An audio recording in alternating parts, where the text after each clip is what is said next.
Bueno, ¿cómo están? Buenos días para todos. Mi nombre es Daniel Gómez. Yo soy residente segundo año de Medicina de Urgencias. El tema que vamos a compartir el día de hoy son bloqueos anestésicos regionales guiados por ecografía. Mirar algo de pronto de la evidencia que hay a la implementación de estos en el servicio de urgencia. Le agradezco a mi asesor, el doctor Carlos Vallejo. Desde el contenido vamos a mirar un poco de generalidad del dolor, porque es importante considerar este síntoma que es tan frecuente, algo de historia de la UGRA, pues que es la sigla en inglés de la anestesia regional guiada por ultrasonido, las ventajas sobre las técnicas usuales o axiales, los efectos sistémicos de los anestésicos locales, que es una de las razones por las cuales utilizamos estas modalidades de ecografía, la evidencia en urgencias, técnicas más utilizadas, unas pequeñas consideraciones especiales con algunos pacientes. Finalmente, cuál es el papel de la simulación, que es mucho de lo que nos compete, y las conclusiones sobre este tema. Entonces, el dolor es una sensación que lo principal que lo caracteriza es que es subjetiva, es altamente desagradable y varía mucho entre una u otra persona, y es algo que no puede expresarse ni compartirse en muchas cosas, y por eso es tan difícil hacer una valoración adecuada de este. Es el principal motivo de consulta a los servicios de urgencias en todo el mundo. Se ha visto que en Estados Unidos es más o menos el 70% de las consultas. En España alcanza a ser una proporción cercana al 65%, y la mayoría de estos casos son de dolor agudo, que es donde estos bloqueos van a tener algún tipo de implementación. El trauma es el principal mecanismo implicado, no solamente la fractura, sino digamos, los traumatismos sobre músculos, tendones y otras estructuras. Y como tal, de lo que hay en Colombia, la ACED, que es una encuesta sobre la prevalencia del dolor en Colombia, documentó que de los encuestados, más o menos un 76% habían manifestado sentir un dolor en los últimos 6 meses, y casi la mitad de esos argumentaban que ese dolor se catalogaba como grave. Entonces, al considerar todo esto, que es algo tan frecuente, tan importante, debe ser considerado una urgencia médica. Se ha visto que es un estándar de calidad de la atención y la percepción y la satisfacción con el que los pacientes son manejados, y influencia claramente la percepción que tienen de los hospitales y de los médicos tratantes. Entre los principales problemas que hay para cuantificar, digamos, para evaluar bien este dolor, está el enmascaramiento de los síntomas. Pensar que, por ejemplo, como sabemos en el caso de la apendicitis, no se pueden poner analgésicos porque van a enmascarar los síntomas y se puede empeorar el caso. La mala comunicación entre el médico y los pacientes. Otra cosa importante es la falta de revaloración del dolor. Colocamos una sola dosis y ya pensamos que el paciente no necesita ser revalorado. Y también el miedo a causar opioides, que de pronto es algo que no se ve tan frecuente en nuestra población, pero sí en Europa y en Estados Unidos. Un poquito de la historia de los bloqueos anestésicos guiados por ecografía. Pues primero hay que hablar cuando no había ecografía, y los primeros bloqueos se hicieron en el siglo XIX, donde Burki hizo un bloqueo del nervio cubital con cocaína para permitir una extracción de una bala sin dolor como tal en el en la zona donde se hizo como tal este bloqueo. Ya un poco después, en el año 1884, se ganó una gran popularidad, pues como tal, los bloqueos, obviamente no guiados por ecografía por ser esa época, pero entonces lo que sí se veía es que se proporcionaba una analgesia y una anestesia que era mucho mejor a algunas presentaciones, por ejemplo, de opioides, y que se puede utilizar para casi todas las regiones del cuerpo. Pero este uso de pronto un poco desmedido y en dosis que no está muy bien cuantificada llevó a que se documentara muchos casos de toxicidad sistémica de anestésicos locales, que se conoce como LAST por sus siglas en inglés, y más o menos solamente un siglo después fue que empezaban a aparecer las técnicas de ecografías, y eso se ha visto propicio en el servicio de urgencias en los últimos más o menos 10, 15 años. ¿Cuáles son las ventajas de la UGRA? Lo principal es que es una intervención que en la mayoría de los casos es segura, es fácil de enseñar, aunque no está muy claro cuál es la curva de aprendizaje que debe ser para cada bloqueo en específico. Es reproducible, es decir, que se puede hacer en diferentes tipos de personas con una misma técnica. Es una analgesia que es excelente, sin interrupciones generalmente en el estado hemodinámico ni cardiovascular o respiratorio del paciente. Y otra de las cosas importantes es que también conlleva una menor ingesta de opioides, con el potencial de efectos secundarios que tienen estos medicamentos. También, pues obviamente no solamente los bloqueos vía ecografía, sino los bloqueos en general permiten que se haga una rápida clasificación de los pacientes, que se puedan atender rápido, que se puedan transportar, por ejemplo, en escenarios de guerra, y se reducen costos porque se ha visto, como les vamos a mostrar ahorita en un poco de evidencia, que el tiempo de estancia en urgencias, entre otros desenlaces, se disminuye cuando se utilizan estas técnicas. Hay ciertos pacientes que también podríamos considerar los pacientes politraumatizados siempre y cuando, digamos, no tengan una alteración del estado de conciencia muy importante, o pacientes que van a ser difíciles de pronto de intubar porque tienen una fijación con un collar cervical, los pacientes ancianos en los que sabemos que la hemodinamia es un poco más errática y ponerles medicamentos como opioides o incluso AINES pueden empeorar en ciertos sistemas de ellos, y pacientes que de entrada tienen una vida aérea difícil y que a veces se podrían beneficiar de la administración de estas técnicas regionales guiadas por ultrasonido. Se ha visto, digamos, mucha importancia del ultrasonido porque se ha documentado que reduce mucho la cantidad de anestésicos sistémicos que se infunden en los pacientes cuando se anestesian sus bloqueos. Los efectos de anestésicos sistémicos, anestésicos locales, cuando se administran pues, en bloqueos, tienen varios efectos que son principalmente sobre el sistema nervioso central en un 45%, sistema cardiovascular en un 11% y en ambos sistemas en un 44%.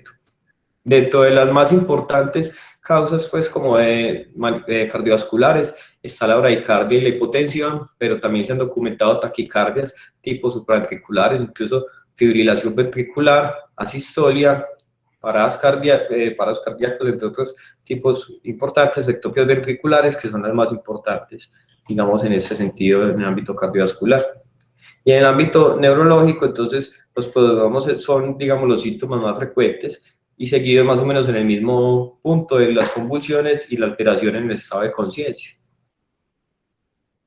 Cuando vemos cuáles son los medicamentos que están más relacionados con estos efectos adversos, vemos que la lidocaína y la ropivacaína se llevan casi 2/3 de toda la cantidad de efectos adversos, con la bupivacaína también de manera importante, y el resto ya son unos que generalmente no tenemos muy disponibles en nuestro medio. Pero como tal, la incidencia de esto, cuando se ha empezado a utilizar la ecografía, ha disminuido. En estos momentos tenemos tasas de 1.8 casos por 1000 pacientes que son sometidos a un bloqueo, que realmente son tasas muy bajas. Y se ha disminuido antes de que se utilizaran los bloqueos, antes de que se optimizaran las dosis anestésicas, se ha disminuido desde tasas de 8.2, en 2014 estaba por un 2.5 por cada 1000 personas, y ahorita van en 1.8, lo que se ve que esto sí ha mejorado la utilización como tal y las dosis de anestésicos que se infunden. Otra de las cosas que ha, digamos, requerido, ha hecho que tenga un papel importante la UBRA, son los bloqueos neuroaxiales. Los bloqueos neuroaxiales sabemos que son las técnicas anestésicas predilectas en muchos tipos de cirugías, como por ejemplo cesáreas, entre otras, pero tienen más complicaciones, hipovolemia, estabilidad hemodinámica. Sus pacientes a veces están traumatizados y están predispuestos a coagulopatía, pueden tener débil neurológico, incluso una elevación de la PIC, pero por otro lado, en general, por ejemplo, los anestesiólogos tienen mayor experiencia en el manejo de estos. Sin embargo, vemos que a lo largo del tiempo han cambiado las recomendaciones de los bloqueos neuroaxiales. Por ejemplo, en las guías de trauma penetrante torácico, inicialmente, esta que es la guía del 2010, decían que la anestesia epidural era una modalidad óptima para el manejo del dolor en los pacientes que tenían injurias traumáticas perforantes pues, en tórax. Pero después de esto se ha empezado a ver diferentes reportes o incluso diferentes estudios en los cuales se ha visto que la anestesia epidural, por ejemplo en fracturas costales, aumentaba complicaciones, aumentaba tasas de estancia hospitalaria, a pesar de que no influía como tal en la mortalidad. Después de que se empezaban a ver ese tipo de reportes que decían que a veces era posible que se aumentaran las complicaciones respiratorias y la tasa de tiempo que se permanecía el paciente en urgencias, se empezaron a cambiar las recomendaciones. Y vemos que ya las últimas guías, que son estas del año 2016, ya no dejan como anteriormente los bloqueos neuroaxiales como lo más predominante, sino que ahora lo ponen como una recomendación condicionada. Eso quiere decir que va perdiendo un poco de evidencia y estas técnicas de bloqueos van ganando algo de importancia. Entonces, ¿qué evidencia tenemos en urgencias o de dónde se ha desprendido toda esta evidencia? Lo primero es que la oligoanalgesia que es, digamos, el mal control del dolor, entre otras cosas, es algo que se presenta mucho en los traumatismos y que frecuentemente está mal calificado en el servicio de urgencias. Se ha visto que reducir el dolor de una lesión que distrae permite la evaluación de otras lesiones adicionales y por eso son importantes los bloqueos. Se proporciona además una analgesia que incluso puede ser superior a otros pacientes que ya tienen una tolerancia a opioides, y también se ha visto que disminuye la necesidad de sedantes. Y también sabemos que en el ámbito de urgencias otros métodos de imágenes, pues otras exploraciones ultrasonográficas que hemos utilizado como en el FAST, en la detección de fracturas, o incluso el Doppler transcranial, han hecho que se abra un interés por diferentes técnicas en las cuales podemos utilizar el ultrasonido, y todo esto ha facilitado su incorporación en el servicio de urgencias. Entre, digamos, los estudios que se han encontrado o que se han publicado, hay varios, casi todos son, digamos, reportes de casos, son estudios pequeños. Este, por ejemplo, es un estudio que se publicó en el año 2011, donde comparaban pacientes con luxación de hombro. Eran 42 pacientes y el desenlace que ellos buscaban era un desenlace que realmente es importante, y es el tiempo de estancia hospitalaria, dolor experimentado y la satisfacción del paciente. Digamos que es difícil uno comparar o buscar un desenlace como mortalidad en un estudio de estos, entonces digamos que estos son desenlaces que pueden ser acertados. ¿Qué se encontró? En el grupo que se dio sedación procesural con diferentes medicamentos analgésicos versus el que se hizo bloqueo interescalénico guiado por ultrasonido, se encontró que la tasa de permanencia en el servicio de urgencias se disminuía más o menos 70 minutos, y el tiempo que gastaba el médico para proveer como tal esta analgesia, o el tiempo que tenía que gastar por el paciente, también bajó de 47 minutos a 5 minutos. El primer mensaje es que realmente sí hay un impacto en los tiempos, y más en servicios tan congestionados como los que tenemos. Y también hay otras cosas, y es que no se presentaron efectos como hipotensión o desaturación, que también pueden ser importantes, más que todo en ciertos pacientes con características como las que mencioné previamente. Este es otro estudio en el que compararon el bloqueo supraescapular versus el manejo con ketamina en dislocaciones de hombro. Este era un bloqueo que se hacía desde una región posterior, y lo que ellos buscaron fue comparar dos grupos de pacientes. El primero, que se le administraban ketamina 1 miligramos por kilo, que eran 20 pacientes, y el segundo, que se le administraban anestésicos locales guiados por ultrasonido, que eran 21 pacientes. En este no se documentó que hubiese una diferencia estadísticamente significativa entre las características basales de los pacientes, pero sí, nuevamente, lo que más se vio es que el tiempo que permanecían sus pacientes en el servicio de urgencias era significativamente menor en el grupo de los bloqueos comparado con el que se administraba ketamina, porque a veces necesitaban dosis de otros medicamentos o dosis repetidas de esta misma medicación. De la mano, pues, para no entrar como mucho más en detalle, porque los resultados son muy parecidos, en otros segmentos corporales se han hecho estudios o comparaciones similares. Este, por ejemplo, fue un estudio que comparó el bloqueo de la fase ilíaca en población pediátrica, eran niños, y donde se vio que en niños que iban entre los 16 meses y los 15 años, el bloqueo de la fase ilíaca era mejor para controlar el dolor y para la satisfacción del paciente cuando se comparaba con la administración de sulfato de morfina, tanto a los 30 minutos de iniciado el tratamiento como a las 6 horas, porque sabemos que, como les voy a mostrar ahorita, muchos de estos agentes anestésicos tienen un efecto un poco más prolongado o de depósito que va a favorecer una anestesia que perdure en el tiempo. También en fracturas de cadera y el cuello femoral se ha visto que los bloqueos son seguros, producen un beneficio, disminución de las tasas de opioides que se utilizan, y por eso han ganado cierta consideración en muchos de estos escenarios. Y este también es, por ejemplo, un estudio ya que fue un poco más grande, un estudio observacional que se realizó en Holanda o en Países Bajos, donde mostraban que las fracturas femorales, cuando se eran abordadas por un medio de ultrasonido con anestésicos locales, también eran seguras, disminuía el tiempo de estancia hospitalaria, y era una anestesia, digamos, o unos bloqueos que, si eran provistos por un personal entrenado, proporcionaban una satisfacción adecuada en el paciente. Cuando vamos a buscar, por ejemplo, bloqueos en una misma fractura, pero en diferentes posiciones, como por ejemplo fracturas intra y extracapsulares de cadera, también se ha visto en este estudio de 77 pacientes que las tasas de control del dolor, esto acá es la escala análoga del dolor que va de 0 a 10, vemos que son similares la mejoría del dolor en diferentes momentos del tiempo. Vemos que empiezan más o menos sus pacientes con una escala análoga del dolor de más o menos 7, pero ya cuando llevamos 2 horas de administrado el medicamento ha disminuido a casi 4 en ambos grupos, y también digamos a las 3 horas de administrar el medicamento se puede disminuir a más o menos entre 3 y 4 esta escala análoga del dolor. Entonces vemos que incluso para una misma fractura en diferentes porciones puede ser beneficioso estos bloqueos.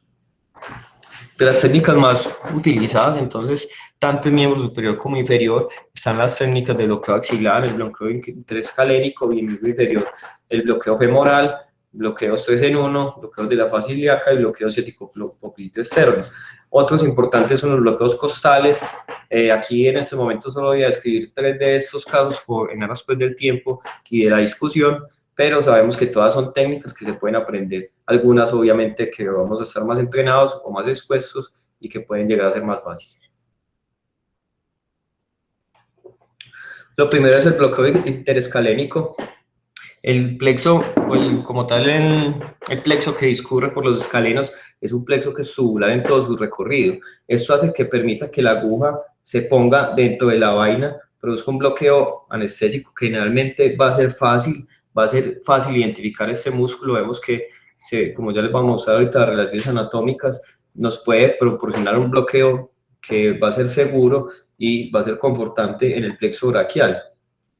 Hay una perla clínica que ayuda a distinguir como tal, o sea, los anestesiólogos que son los que más descrito la técnica, como a todo el resto del personal que está entrenado en ultrasonido, y son las 4 P's.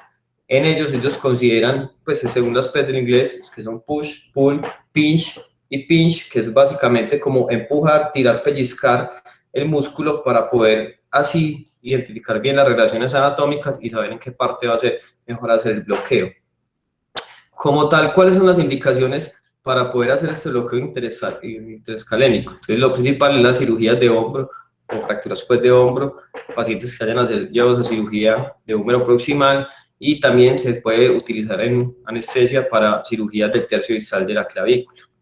Generalmente, entonces, en todos estos bloqueos vamos a utilizar un bloqueo pues, que es un transductor que va a ser generalmente lineal, que sabemos que es de alta frecuencia, que va más o menos en un rango de 7 a 13 MHz, y va a ser un bloqueo, por lo menos para el interescalénico, que se considera superficial, ya que la profundidad a la que vamos a abordar solamente va de 1.5 a 3 centímetros. En cuanto a las características de la aguja, generalmente son agujas con bisel corto de un diámetro de 22, y el volumen a infundir de anestésico local en este punto va a ser más o menos entre 20 y 30 mililitros. Existen diferentes dosis y diferentes tipos de medicamentos que vamos a utilizar, y esto depende si queremos proveer anestesia más analgesia residual o si solo queremos administrar analgesia. En general, cuando queremos dar anestesia y analgesia residual, lo que vamos a utilizar es lidocaína el 1% con epinefrina más levobupivacaína al 0.5. Si solamente vamos a buscar analgesia, entonces podríamos utilizar levobupivacaína al 0.375. Ya enseguida les vamos a mostrar una tablita con las dosis y cuánto es el tiempo que dura cada uno de estos.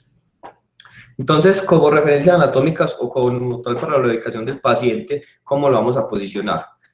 Acostamos al paciente, lo ponemos en una posición de decúbito supino o semisentado, le decimos que incline la cabeza hacia el lado contrario hacia el cual vamos a hacer el bloqueo y que haga una aducción del brazo, como vemos hacia acá. El profesional siempre tiene que estar, digamos, instaurado o colocado a la cabeza del paciente, y lo que se le va a pedir, de cierta manera, en un momento, es que levante un poco la cabeza para poder que este surco, acá de los escalenos, se vaya a diagramar o se vaya a ver de mejor manera.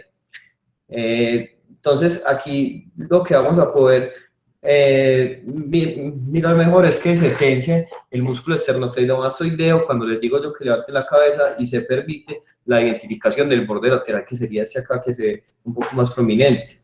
Luego, entonces, los dedos del evaluador van a, digamos, a discurrir o a tocar el vientre del escaleno anterior y después del surco interescalénico, y ya les voy a mostrar cómo sería la ubicación del transductor. Los otros puntos de referencia anatómico que vamos a tener serían la clavícula en el lado pues como inferior, de donde vamos a tener ubicados los dedos, el esternocleidomastoideo, que lo vamos a tener por acá, los grandes vasos, pues ya después con la visualización, incluso palpando el pulso carotidio, y muy importante, identificar el cartílago cricoides, ya que el cartílago cricoides está más o menos a nivel de C6 y el objetivo como tal es proveer la anestesia en ese plexo, más o menos entre C5, C6 y C7. Aquí vemos nuevamente pues como un dibujo donde vemos todas las relaciones anatómicas, la clavícula, aquí discurrir los grandes vasos, el cartílago cricoides. Cuando ya ubicamos el transductor como tal, que lo vamos a poner en un eje que va a ser longitudinal, con la marca siempre mirando pues como hacia afuera, o en este caso, sí, hacia la parte pues más externa, puede ser a la derecha o a la izquierda, dependiendo del lado del cuello que vayamos a estar visualizando. Y acá lo que vamos a identificar es, en la parte más superior, vamos a ver el músculo esternocleidomastoideo. Ya después vamos a ver entonces el músculo escaleno anterior, el escaleno medio, y en medio de esto está el surco interescalénico con la cadena ganglionar C5, C6 y C7, que es la que vamos a querer bloquear. También es importante visualizar las estructuras vasculares, la arteria carótida y la vena yugular, que van a discurrir pues en esta proyección hacia una parte más lateral. Esto nuevamente es un poco de lo mismo, vemos acá como tenemos ubicado el transductor con la marca del transductor mirando hacia la parte más externa. Vamos a hacer como tal la incisión o a ubicar la jeringa más o menos entre 1 a 2 centímetros de la punta del transductor.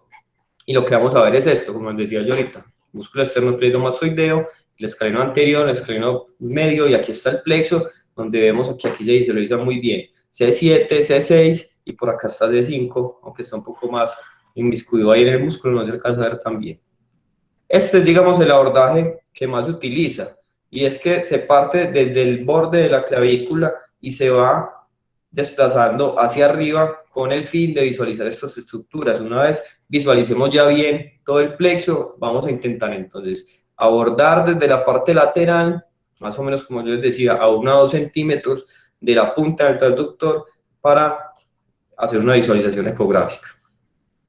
Entonces aquí vemos cómo se está haciendo la punción, y la idea es que durante todo el tiempo estemos visualizando la punta, o mejor dicho, no la punta, sino la totalidad de la aguja que va a ir incrustándose hasta poder llegar al plexo.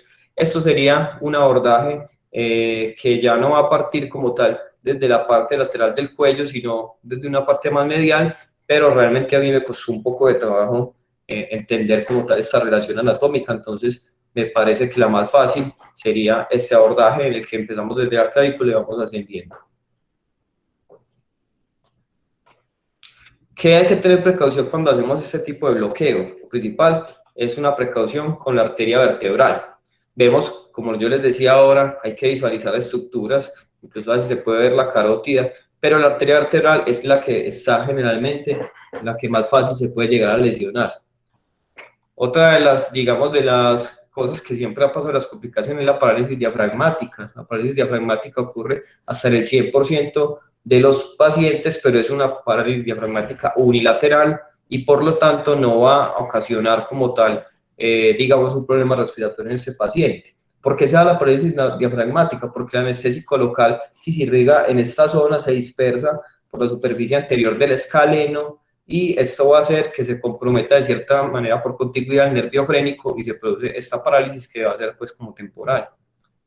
Entonces, dentro de las otras complicaciones, como ya les decía, el bloqueo del nervio frénico es la más importante, que se ocurre en casi todos los pacientes. Disfonía por un bloqueo del nervio laríngeo recurrente en un 10 a 20%. Hay casos de síndrome de Horner que también es por esa contigüidad pues como tal que ocurre, y se puede digamos, los nervios implicados en esta patología se pueden afectar de cierta manera. Inyección subaracnoidea, el bloqueo epidural, inyección intravascular, generalmente pues como ya veíamos en la arteria vertebral, el neumotórax pues que ya sería si hacemos un abordaje muy proximal, muy cercano a la clavícula, y toxicidad sistémica, daño nervioso y hematoma serían como las principales complicaciones.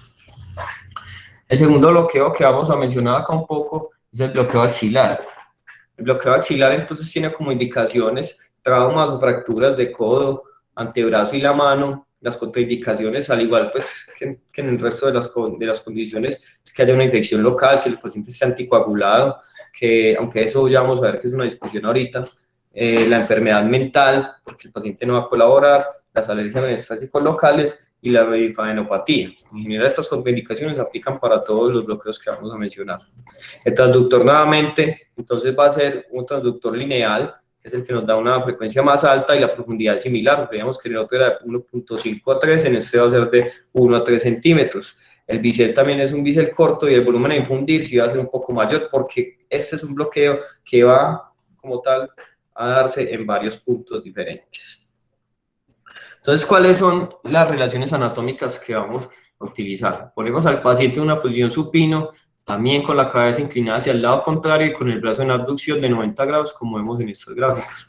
Pero le pedimos que flexione adicionalmente el codo y esto va a hacer que se delimiten ciertos músculos que van a hacer las referencias anatómicas. Por este lado va a estar el dorsal ancho, o el pectoral mayor también, el tríceps y el bíceps. Otros músculos que se pueden evidenciar son el músculo coracobraquial y otro de los puntos de referencia importante es la arteria axilar, palpar el pulso axilar y ahí ya vamos a tener una referencia anatómica importante. Entonces, como tal, ¿qué es lo que vamos a hacer en este punto?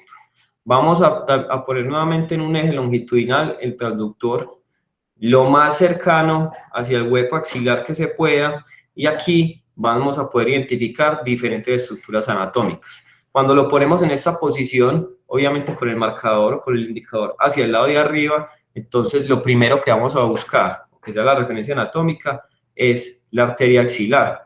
Aquí estaría también las venas axilares y luego empezamos a identificar las estructuras musculares. En la parte superior aquí estaríamos viendo el bíceps, el coracobraquial acá un poco más inferior y también es importante identificar ya después de esto los nervios que son los que vamos a bloquear. Entonces, hay varios nervios importantes. Por acá tenemos el nervio mediano, acá tenemos el nervio radial, el nervio ulnar y el nervio musculocutáneo.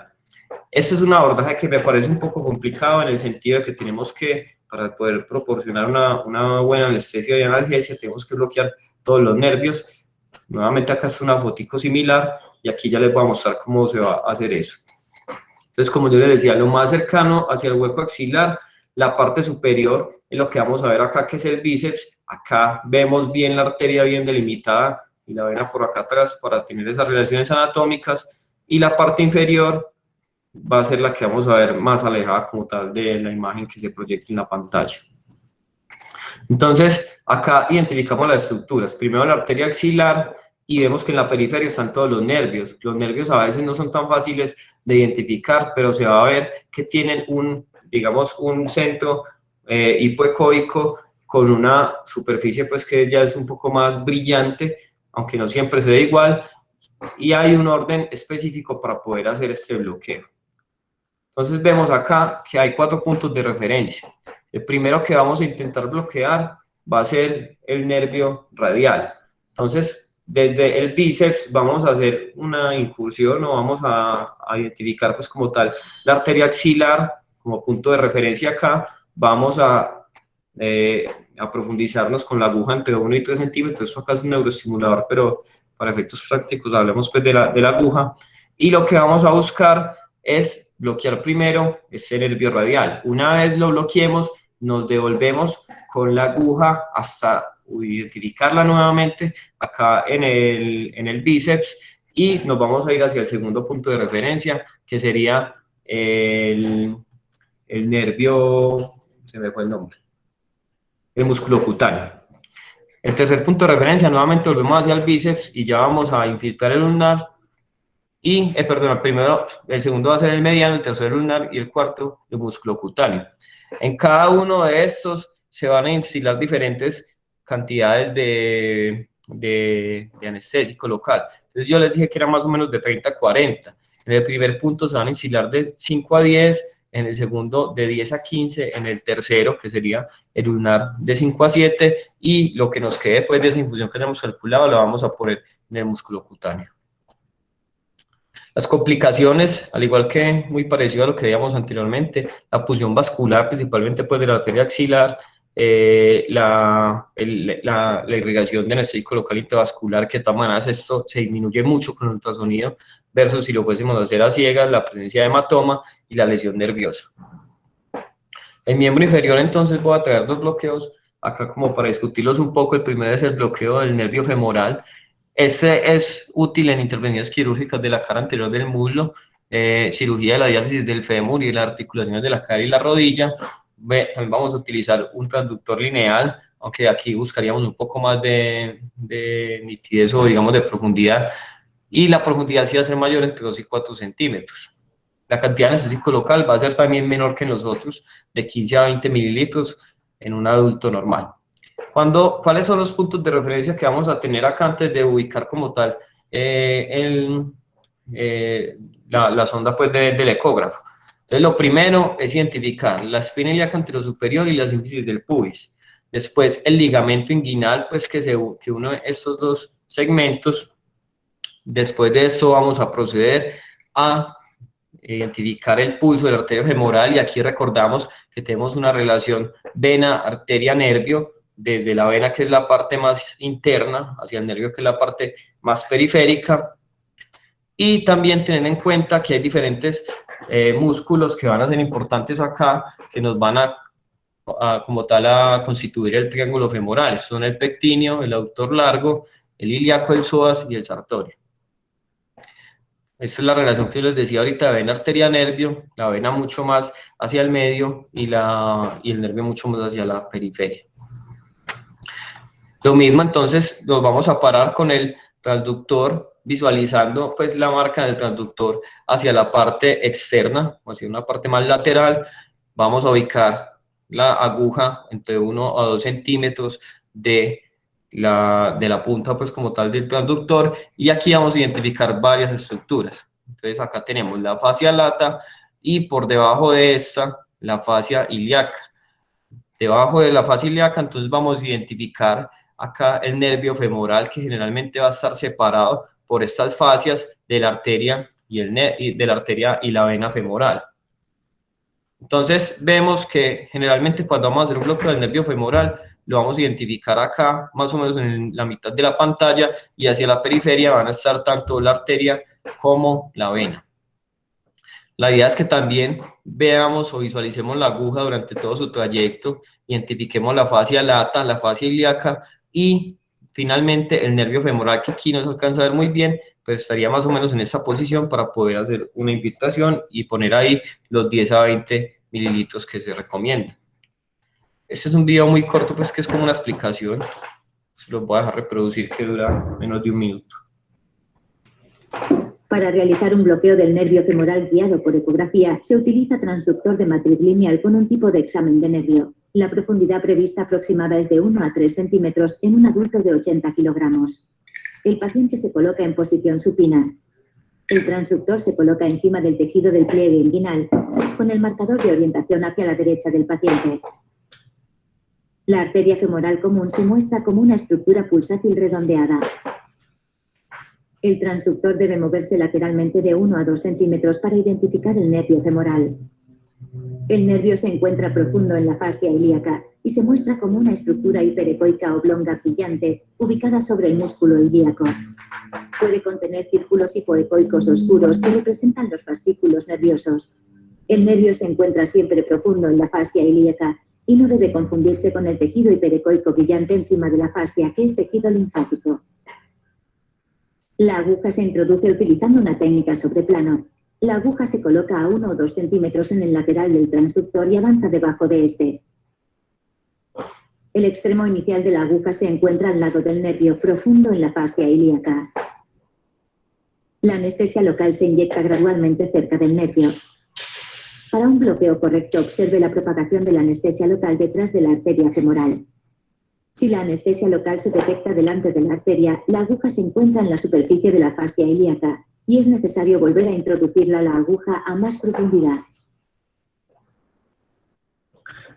Una variante, digamos, de ese bloqueo del nervio femoral va a ser el bloqueo de la fascia ilíaca, como yo les mostraba previamente y como se mencionó en la última parte del video. Lo que se va a buscar es que no se visualicen también las estructuras vasculares y no se va a hacer como tal una irrigación dentro del nervio femoral, sino en la periferia de este. Entonces es una alternativa que se ha utilizado en la mayoría de los casos, pues en el ámbito de la cirugía, en cirugías de cadera o rodilla y en cirugías anteriores del muslo. Como tal, las condiciones digamos que van a ser muy similares, pero lo que más va a cambiar acá es que el volumen de infundido anestésico local va a ser mayor, de 30 a 40 mililitros en adultos y 0.6 mililitros por kilo en los pacientes niños. Entonces vemos que básicamente la técnica es la misma. Nos vamos a ubicar en la unión del tercio lateral con los 2 tercios mediales del ligamento inguinal y de allí discurrimos más o menos 2 a 3 centímetros por debajo de este. Vamos a identificar nuevamente la arteria femoral, pero aquí sí vamos a querer que esté más desplazada hacia el lateral. La incisión o la colocación de la aguja va a ser lo mismo, más o menos unos 2 centímetros de donde está la punta del transductor. Y acá lo que vamos a lograr es que en el 100% se logre un bloqueo del nervio femoral por contigüidad, en el 80% un bloqueo del nervio cutáneo femoral lateral y también se puede bloquear una rama anterior del nervio obturador. Perdón, y ese no se produce el bloqueo. Aquí vamos a ver un ejemplo, nuevamente un video corto que realmente es como una variación del anterior y lo que vamos a hacer básicamente es que no nos vamos a profundizar tanto buscando como tal ese nervio femoral, sino que nos vamos a ubicar un poco más superficial en la visualización de la imagen ecográfica. Vemos que aquí está mucho más desplazado hacia la esquina, tanto la arteria como la vena, y lo que se busca es que vayamos visualizando la aguja, pero vamos a ver que no vamos a profundizar tanto buscando el nervio, sino que se va a empezar a discurrir o digamos a soltar acá todo ese anestésico local y hay que ver cómo se va separando la fascia ilíaca. Si vamos a hacer un bloqueo de la fascia lata, sería lo mismo, solo que lo haríamos en esta parte más superficial antes de que se nos separe como tal este borde, que es el borde de la fascia ilíaca. Todo este desprendimiento, esta separación nos muestra como tal que ahí es donde se está aplicando el anestésico y por contigüidad se van a bloquear esos nervios que yo mencioné previamente. Después de describir un poco estas técnicas, entonces hay que saber que cuando vamos a hacer estos bloqueos hay que tener unas consideraciones especiales. Pacientes que tienen, por ejemplo, un deterioro del estado de conciencia, estos pacientes pueden estar intoxicados, pueden tener una lesión cerebral traumática, un estado de shock y pueden requerir sedación. En muchas de estas ocasiones estos pacientes no van a colaborar como tal y va a ser más difícil que logremos hacer este tipo de bloqueos. Hay una controversia sobre si hay un mayor riesgo de lesión nerviosa en un paciente dormido, porque siempre lo que debemos hacer es buscar lesiones vasculares y nerviosas asociadas. Incluso durante la administración del anestésico, el paciente puede referirnos a algún tipo de molestia, pero si un paciente tiene una alteración de estado de conciencia no va a ser tan fácil. Y lo otro es que generalmente son procedimientos que, si bien se pueden dar de forma aguda, no son los más emergentes, entonces tendríamos limitación para obtener un consentimiento informado en estos pacientes con deterioro del estado de conciencia. Otra cosa es que podemos estar de pronto muy gomosos, querer hacer rápido estos bloqueos y practicar, pero hay que priorizar siempre la reanimación. Sabemos que la mayoría de esos pacientes son politraumatizados y lo que debemos buscar es preservar la vida y las lesiones secundarias que pueden ser más graves. Entonces, esto puede hacer que no se tenga la flexibilidad suficiente para dar esta anestesia regional de manera segura en un tiempo adecuado. Aquí es muy importante entonces que la toma de decisiones sea compartida entre el grupo quirúrgico que haya intervenido a este paciente y el médico y el anestesiólogo, en este caso pues los urgentólogos que queramos hacer el bloqueo para saber cuándo y cuál es el mejor bloqueo a hacer en ese caso. Otra de las limitaciones es la limitación del posicionamiento. Esto se da más que todo para los bloqueos posteriores, tanto pues si se puede hacer un bloqueo neuroaxial como bloqueos periféricos posteriores, aunque ven que ninguno de los que yo puse en este caso eran bloqueos posteriores. Y ciertamente a veces movilizar al paciente hacia cierta posición para hacer estos bloqueos puede incrementar el dolor. Es importante también decir que incluso el ultrasonido en esto favorece, porque no vamos a tener que cambiar tanto al paciente o hacer, digamos, unas rotaciones tan bruscas de los miembros inferiores, entre otras cosas, para poder reposicionarlo.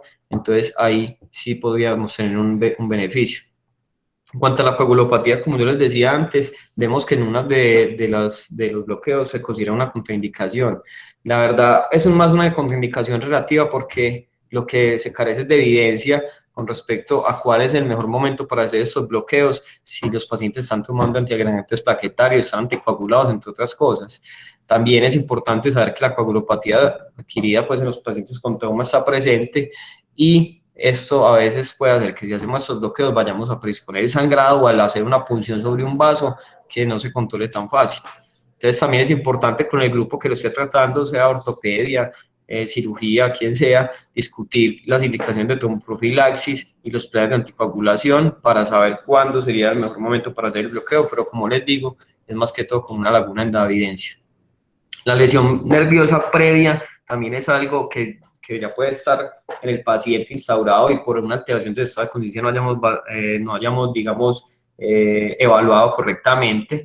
Entonces acá hay una preocupación sobre algo que se llama el fenómeno de doble aplastamiento, y es que infiltremos o causemos una lesión permanente en un nervio que de por sí ya va a estar lesionado. Entonces por eso es muy importante siempre buscar que el paciente tenga un estado de conciencia adecuado para documentar bien cómo está la parte vascular y nerviosa de este paciente antes de hacer cualquier bloqueo. Otra de las preocupaciones es el riesgo de infección, por eso siempre se recomienda que se haga esto con técnicas asépticas.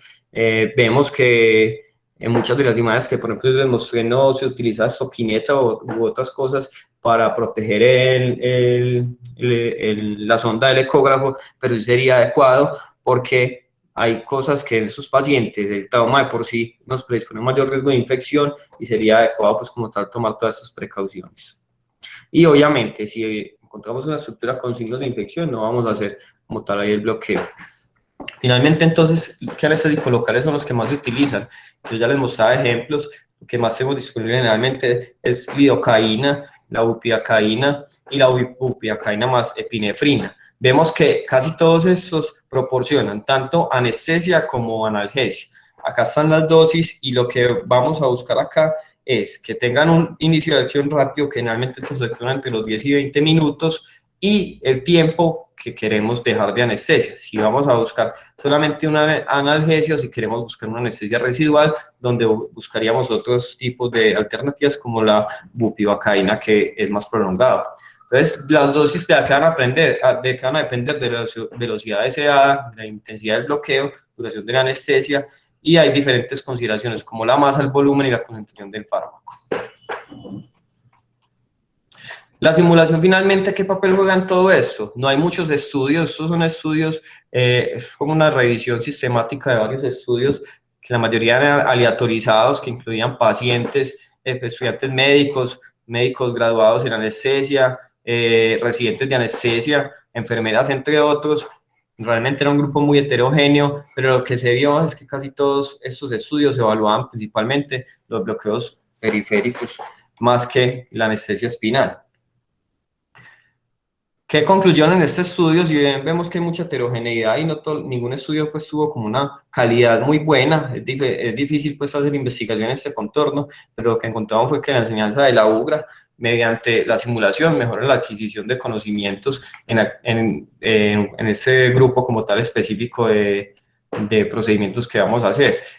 Con respecto a la habilidad de adquisición, la mayoría de los estudios muestran que es beneficioso incorporar en los programas de simulación y en los pensum, pues aquí habla más de anestesia, pero esto se puede extrapolar a urgencias, las estrategias de simulación.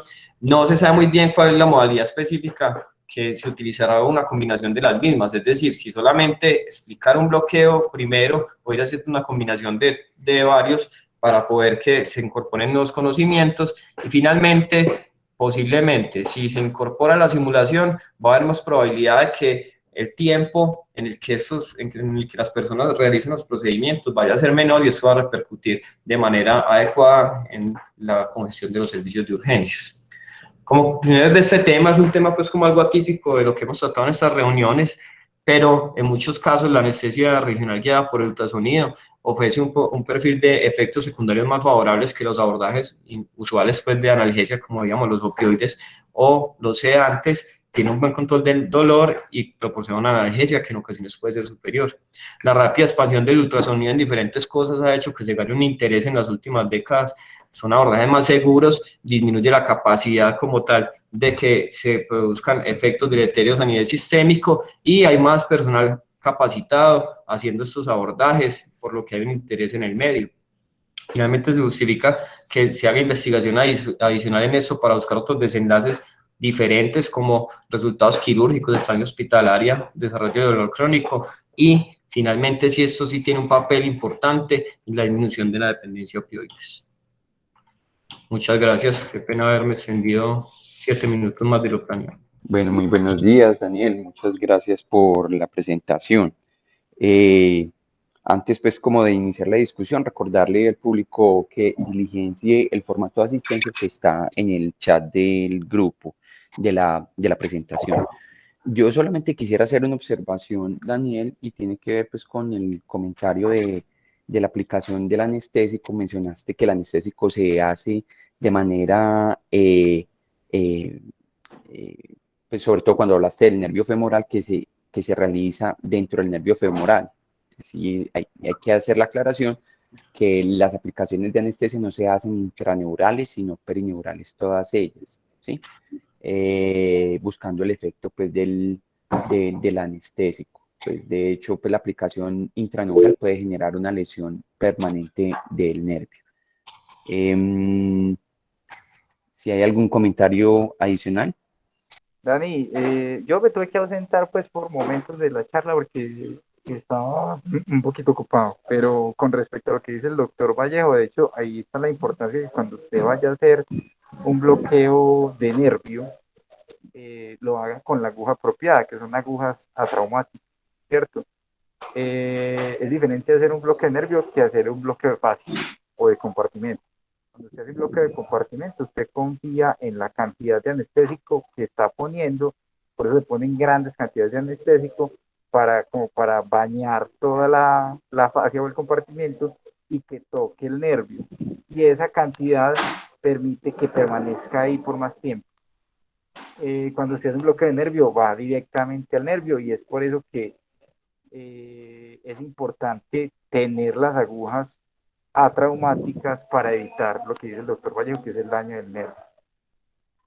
ACEP, que es el American College, tiene unos estatutos de cuáles son los bloqueos que podríamos hacer nosotros en urgencias y cuáles no. Yo creo que también es importante tener claro que hay ciertos bloqueos que nosotros no, no son, no es que no los podamos hacer, pues si usted ve el nervio, usted tiene el ecógrafo, pues usted lo podría hacer, pero que realmente no va a tener un mayor beneficio para el contexto de nuestros pacientes.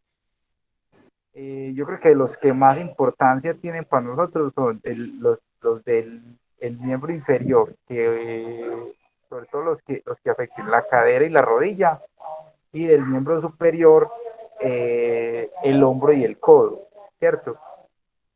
Probablemente los bloqueos para bloquear el radio distal o la muñeca no cobren tanta importancia porque pues finalmente esos pacientes después de la reducción del dolor se quita. Yo creo que es uno de los propósitos con estos bloqueos es mantener una analgesia durante el tiempo que se va a llevar hasta cirugía. Por eso el de cadera me parece excepcional, porque normalmente esos pacientes se demoran bastante para llegar a la cirugía, y los de hombro, incluso pues hay registros de reducción de luxaciones de hombro con bloqueo interescalénico, que es uno de los bloqueos que me parece que nosotros deberíamos aprender.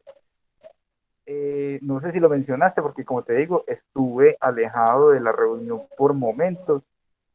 Bloqueos paravertebrales e intercostales en el contexto de fracturas o de trauma de tórax, lo mencionaste. No, Juan, en aras del tiempo solo mencioné el axilar, el interescalénico, el de la fascia ilíaca y el femoral. Listo, porque eso es una de las cosas que yo trataba de buscar. Realmente no hay mucha evidencia con respecto a estos bloqueos, pero podrían servir sobre todo en los pacientes que están limitados para respirar.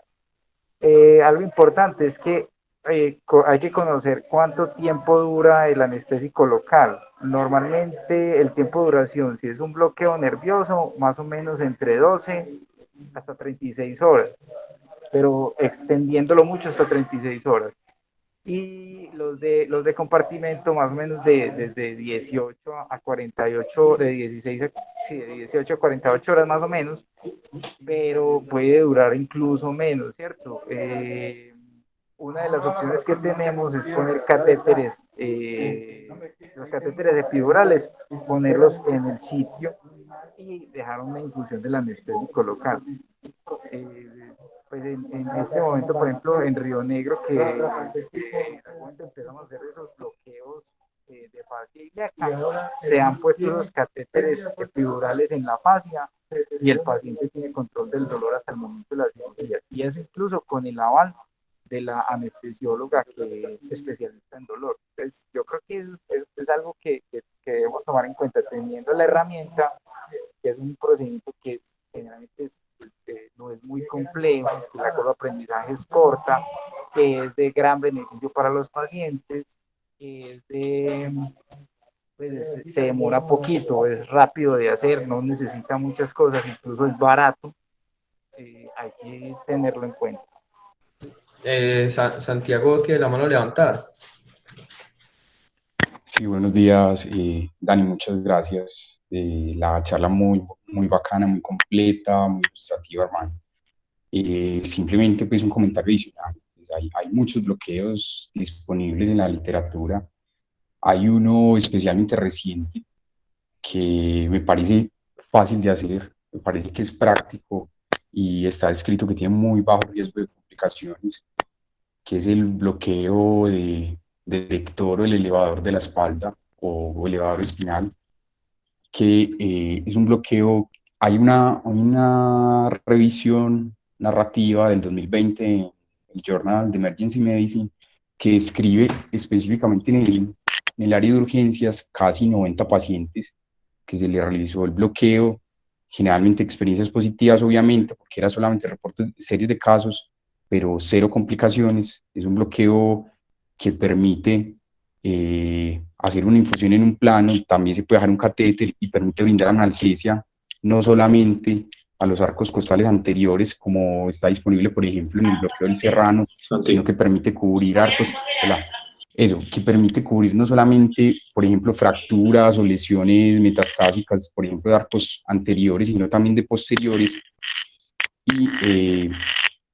Y me parece pues, que sería especialmente útil, por ejemplo, en esos pacientes con fracturas costales o con neuralgias posherpéticas, que generalmente son pacientes reconsultantes, que terminan con altas dosis de opioides, o que son pacientes que pasan mucho tiempo en los servicios de urgencias, por ejemplo, esperando que los vea la subespecialidad de medicina del dolor. Entonces, te dejo pues como abierta la inquietud. Gracias, Daniel. Muchas gracias. No, sí, yo creo que la idea con eso era como hacer una cosa así como global y ya después ir puntualizando como en los que parezcan más importantes. Tenemos también al doctor Alejandro Urrego acá, que es, pues, yo creo que una de las personas que más sabe de ultrasonido y qué bueno que esté acá y nos pueda compartir sus apreciaciones. Hola muchachos, ¿cómo están? Muchas gracias hermano por la presentación, muy bacana.